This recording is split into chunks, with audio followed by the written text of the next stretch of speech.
Welcome back for lesson 3 in our first module, talking all things regulation. We are going to move on now and talk about sensory needs. Now, as you know, I am a speech language pathologist. I am not an OT. So this is going to be an overview of things that I have learned. At the end of everything, I'll give you all my resources for all the people that are way smarter than me, that know way more in-depth coverage. If this is an area you really want to explore and look into in a deeper dive. So we are going to look into all the different sensory type profiles, but first we need to talk about the senses. So we all hear senses and think of the basic 5, but there are actually more. There is one called proprioception, which is our ability to know where we are in space. So I have worked with a bunch of kids who kind of are all over the place and they're floppy. They have really poor proprioception skills. Their sight, smell, taste, hearing, and touch might be fine, but their proprioception is diminished because they don't know where they are in space with their body. They're kind of the clumsy ones bumping into things. So that's an area that we need to be aware of when we think about the different profile types. There is also a sense called interoception, which is when you can feel what's going on inside your body and you know kind of what different feelings represent. This comes into play huge with potty training. I have had so many parents say, I want to potty train my child. They're ready. He might not be ready. If they don't have those interoception skills and awareness that they need to go, they're not ready, no matter their age or developmental level. They really just might not be ready yet because they can't feel the sensations in their body. So like I said, definitely stuff to talk with your occupational therapist or different people on your team with your more individualized needs of your child. But it's important to be aware of, because if you have a student or a child that is really clumsy and keeps knocking things over at home, it might not be that they can control it. Now, there are things, that's why we have wonderful occupational therapists out there that they can do to help your specific child, but it might make you take a step back, like, oh, they're not trying to be bad. They're not trying to make my house a disaster. It's really, they don't know where their body is in space. There is also a lot out there. There's something called synesthesia, where people can see sounds as colors. I literally had to write it down, or see something and immediately have a smell. We've all kind of had that, where if you smell something, it'll bring you back to a time or bring up a memory, but they can literally like see something and have a different smell based on things. Like I said, this is not necessarily my area of expertise, but there's so much literature out there and so many people that can give you valuable information about stuff that literally blows my mind. Like, I can't imagine being able to see or hear something when I see a color. Like, I just can't wrap my brain around it. But those things might be going on in your child's brain and body that really impact them. So the more you're aware of it, the more you can do that deep dive to find that individualized information you need for your child. So, some sensory profiles. We have seekers. These are the kids that are usually getting in trouble because they are extremely busy. They're looking for input. They might be eating lines around because they need even big senses in their taste receptors. So a seeker is somebody who is jumping, pushing. This might be, they might have problems with that proprioception because they're in constant motion. So I am a seeker. I know that. So I need to be aware of what I am as much as I'm aware of what the child I'm working with is, because I might need to shift what I'm doing to help them.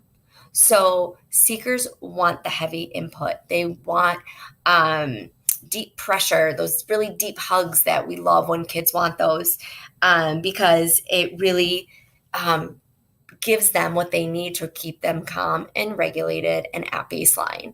So if I'm with a seeker, and I'm a seeker also. So we got a child who's a seeker and Maggie who's a seeker.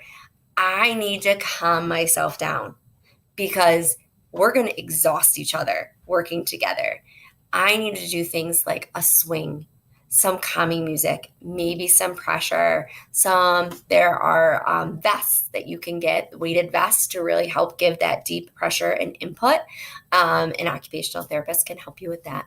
But you really need to see if you're with a seeker and then you're going to also bring that high energy. I play tag all the time with my students, but then after about 5 minutes, I need to calm them down and wind them down so they can be at their optimal level of learning. So then we move on to avoiders. So is your child an avoider? They might be covering their ears. These are the kids that need the tags off. They notice things and immediately retreat. This might be something with a lot of kids that are picky eaters, are avoiders when it comes to food. They won't even look at it. They don't want it near them for whatever reason. I worked with a student once who could not eat anything that was the color red. So if there was an apple in the room, it might set him off because that really bothered him so much. And we had to do a lot of work to figure out why and to figure out ways around that. So we need to, with our avoiders, set up an environment where they feel safe. And then I'm going to try to bring up the energy to kind of help them get more involved in the activity to make it really fun and really exciting and hopefully get them to notice and want to be part of that. So the most important thing always is to make your child feel safe. So if you know they're an avoider and they hate loud noises, if you're going to fireworks, because that's really important to your family and you want them to be a part of that, definitely bring headphones. Definitely bring things that you can set up the environment to help them feel safe and ready to be at the level where they will be calm and regulated. Then we have the bystanders. These students appear easier, but they might be missing things. So really, these are our kind of quiet kiddos, just go with the flow, and we might not always know what is going on in their brain. So we might need to bring different sensory play in to kind of teach them new ways of engaging in the world. They might appear to be listening, but really they miss things because they were just kind of focused on something else and not concentrating on what they were supposed to be concentrating on. They're a little bit easier than the seekers in the sense that they're not so busy, but they're also a little harder to engage. Then we have the sensors. These are our very picky kids that also notice everything. You might have a sensor with food too, but they notice everything. I have a student who every day, if I'm at work, my hair is in a bun every day or back in a ponytail. And one day I wore my hair down and this student could not handle it. He was like, no, Miss Maggie, no, because it was such a difference for him. I still don't know if it was he was counting my hairs or he didn't like the color or what was so important to him, but it set off an alarm for him. So these are the kids that we also want to really look around the environment and see what might be different than it normally is. If you wear glasses and then you don't one day, the sensor might have a really hard time paying attention to you because they're noticing all the stuff on your face that they don't usually see because usually you have on the glasses. So really think about your child because they might be a seeker in one thing and then a complete avoider in another sense. So they might be an avoider when it comes to taste, but a sensor when it comes to sounds. And if there is a fan buzzing in the background, that might really bother them. So you want to look at the different senses and think about which category would your child fall in, and then how can you best set up the environment to support them. Like I said, not 100% my area of expertise. This is an area I really want to learn more about because I think it's crucial to helping kids be regulated and understand what's going on in their environment. So this is the hand-brain model. kind of doesn't go here, but I really wanted to fit it in somewhere in module 1 because we're going to talk about it later. So if you think of your hand like a brainstem, and your wrist is kind of the brainstem, and this connects your breathing and all your bodily function that you need to do. And then in the middle, your thumb is your amygdala. And your amygdala is your command center in your brain. This is where we get our fight or flight reactions. And then when you put your hands over, this is your prefrontal cortex. This is important for all your meaningful thoughts, your actions, and really what we think of the higher level brain. Sometimes we call this the upstairs brain and this the downstairs brain. And so this will really manage our emotions and our thoughts and help us. So if something happens where our lid gets flipped, this is where the whole flipping the lid quote comes from.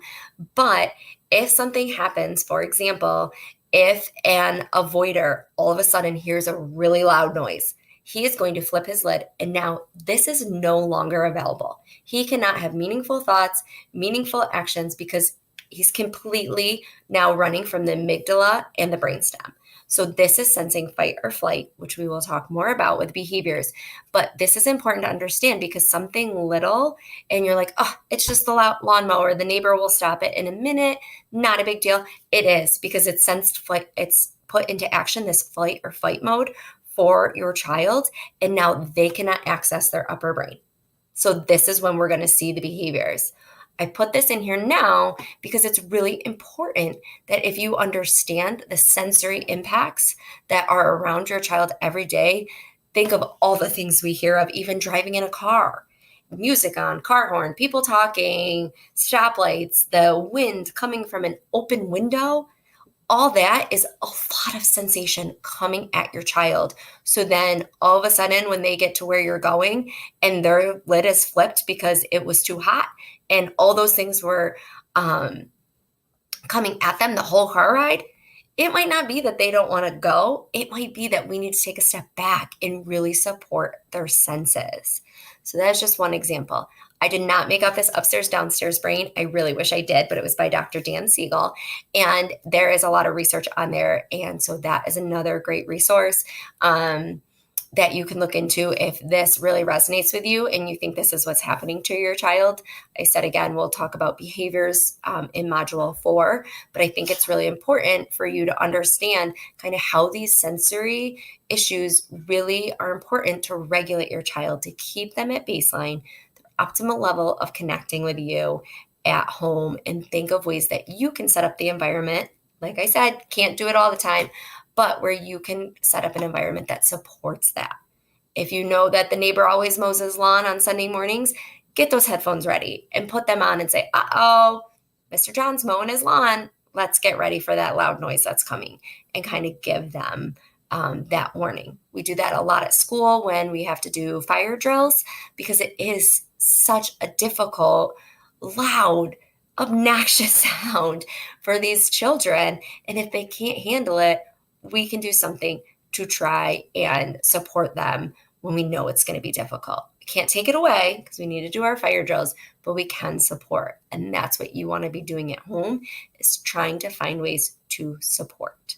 So you did it. We did module 1, regulation, all done. I hope you've learned a bunch of new ideas and new ways to think about all the stuff going inside your body and all the stuff potentially going inside your child's body to start and make a more supportive environment for you and your child. I will see you next in module 2, where we will talk all things language. Bye for now.